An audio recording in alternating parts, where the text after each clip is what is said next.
तो hello friends, welcome back to my channel. और friend, आज के वीडियो सीरीज़ के अंदर हम डिस्कस करने वाले हैं थ्योरी ऑफ कंप्यूटेशन के unit wise important question with solution को, जो कि काफ़ी इंपॉर्टेंट है आपके एग्जाम पॉइंट ऑफ व्यू से।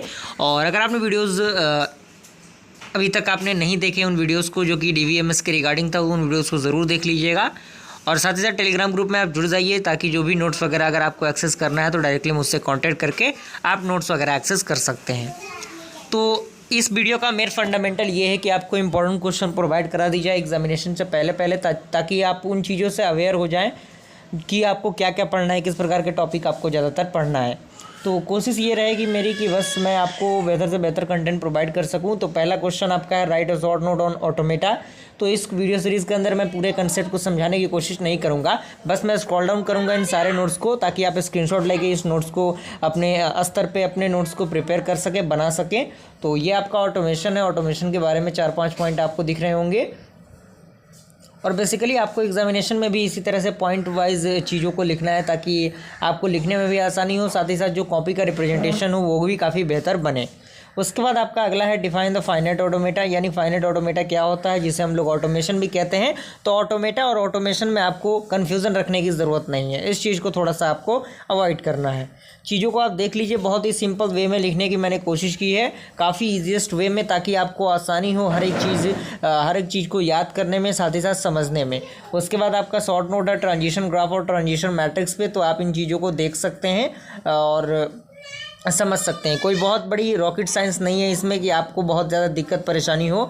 आप इन चीज़ों को आसानी से समझ सकते हैं, देख सकते हैं। और अगर आप नहीं भी समझते हैं तो ऐसा कोई नहीं है, आप उसको याद भी कर सकते हैं, क्योंकि याद रखना बहुत ही ज़रूरी है अगर आपको एग्जामिनेशन क्लियर करना है तो। उसके बाद आपका है, मीले मशीन और मूरे मशीन क्या होता है। तो ज़रूरी नहीं है कि मीले मशीन और मूरे मशीन में आपको यही सारे कंसेप्ट लिखने हैं। आप अपने अकॉर्डिंग जो भी, अगर आप गूगल वगैरह भी करना चाहते हैं तो गूगल से भी आप उन चीज़ों को लिख सकते हैं। बेसिकली उसमें आपके जो टपल्स होते हैं, टपल्स आपका ज़्यादा महत्वपूर्ण रोल प्ले करता है, यानी इंपॉर्टेंट रोल प्ले करता है। तो टपल्स आपके क्लियर होने चाहिए कि कौन कौन सा टपल्स इसमें यूज़ होते हैं। उसके बाद आपको जो TOC है उसमें ज़्यादा इंपॉर्टेंट जो पार्ट है वो है आपका न्यूमेरिकल। तो न्यूमेरिकल क्वेश्चन तो डायरेक्टली एग्जामिनेशन में नहीं आ सकता, कहीं ना कहीं थ्योरेटिकल चीज़ें ही आएंगी।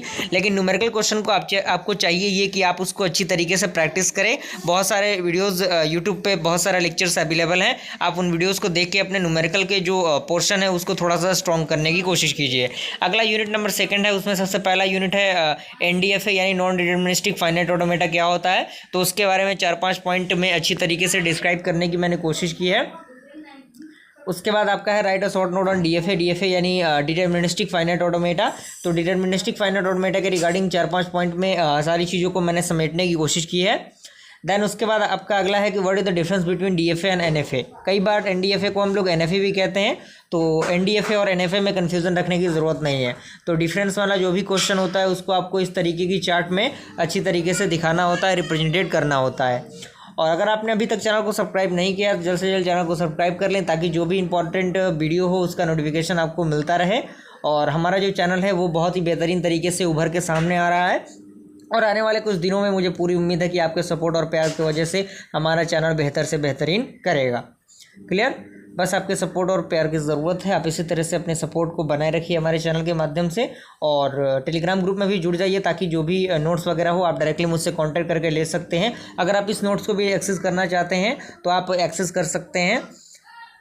ये रेगुलर ग्रामर है, रेगुलर ग्रामर के बारे में बताई गई है। उसके बाद आपका रेगुलर एक्सप्रेशन क्या होता है, रेगुलर एक्सप्रेशन में 3-4 पॉइंट मिल जाएंगे। और ये आपका माई-हिल न्यूरोडो जो थ्योरम है वो काफ़ी इंपॉर्टेंट है। ये सारे कुछ नए नए थ्योरम है जो कि आपको नई नई चीज़ों के बारे में बताएंगे, और इस थ्योरम का जो फंडामेंटल है आप देख लीजिए। उसके बाद आपका इंपॉर्टेंट जो पोर्शन आता है वो है आपका पंपिंग लेमा। पंपिंग लेमा क्या होता है, क्या उसका प्रोसीजर होता है, उसके बारे में आपको अच्छी तरीके से नॉलेज होना चाहिए। और ज़्यादातर जो TOC का पार्ट है उसमें न्यूमेरिकल पार्ट ज़्यादा है, तो न्यूमेरिकल पार्ट पे थोड़ा सा आपको ज़्यादा ध्यान देना है। उसके बाद आपका यूनिट नंबर 3 में पहला आपका है कोमिस्की क्लासिफिकेशन ऑफ ग्रामर, यानी किस तरह से क्लासिफिकेशन को क्लासिफाइड किया जाता है ग्रामर को, क्या उसका प्रोसीजर होता है, ये उसका फिगर डायग्राम है। उसके बाद आपका है कॉन्टेक्स्ट फ्री ग्रामर, जिसे हम लोग CFG कहते हैं। तो कॉन्टेक्स्ट फ्री ग्रामर में आपके वर्टेक्स होते हैं, साथ ही साथ सेट ऑफ टर्मिनल होते हैं, स्टार्ट सिंबल होता है, प्रोडक्शन रूल होता है, ये सारी चीज़ें होती हैं। उसके बाद आपका है डेरिवेशन ट्री और द प्रेस ट्री, तो उसके बारे में दो चार पॉइंट आपके सामने मौजूद हैं, आप इन चीज़ों को ऐड कर सकते हैं। उसके बाद आपका है कोमिस्की नॉर्मल फॉर्म, जिसे हम लोग CNF कहते हैं, और एक है आपका GNF जो कि आपका ग्रेबेज नॉर्मल फॉर्म है। तो ये कहीं ना कहीं साइंटिस्ट के नाम ही हो सकते हैं। तो आप इन चीज़ों को, स्टेटमेंट को देख के बारी बारी से लिखते चलिए, नोट्स को बनाते चलिए, ताकि आपको कोई दिक्कत परेशानी ना हो। उसके बाद यूनिट नंबर 4 है जो कि आपका है पुश डाउन ऑटोमेटा, जिसे PDA कहते हैं। तो PDA के बारे में बताया गया है, क्या उसका प्रोसीजर है। देन उसके बाद आपका है difference between PDA and IFA यानी फाइनाइट ऑटोमेटा, और PDA के बीच में क्या डिफरेंस है, तो उसके बारे में 3-4 पॉइंट के अंदर बताई गई हैं। उसके बाद आपका एक न्यूमेरिकल क्वेश्चन है जो कि इम्पॉर्टेंट है आपके एग्जाम पॉइंट ऑफ व्यू से, और बेसिकली जो TOC है वो न्यूमेरिकल क्वेश्चन पे ही आधारित है। ज़्यादा न्यूमेरिकल क्वेश्चन को आप प्रैक्टिस करने की कोशिश कीजिएगा। उसके बाद आपका आता है ट्यूरिंग मशीन क्या होता है, ट्यूरिंग मशीन का क्या प्रोसीजर होता है, पूरा आपको अच्छी तरीके से डीपली नॉलेज होना चाहिए ट्यूरिंग मशीन के बारे में, उसके टाइप के बारे में, और क्लास P क्या होता है, कई बार पूछ देता है। तो ये सारी चीज़ें हैं जिनके बारे में आपको नॉलेज होना चाहिए। तो यहाँ तक आइए पूरा प्रोसीजर समझ में आ गया होगा। अगर वीडियो पसंद है लाइक ज़रूर कीजिएगा। जल्दी मिलता है ऐसे इंटरेस्टिंग वीडियो के साथ, तब तक के लिए थैंक यू।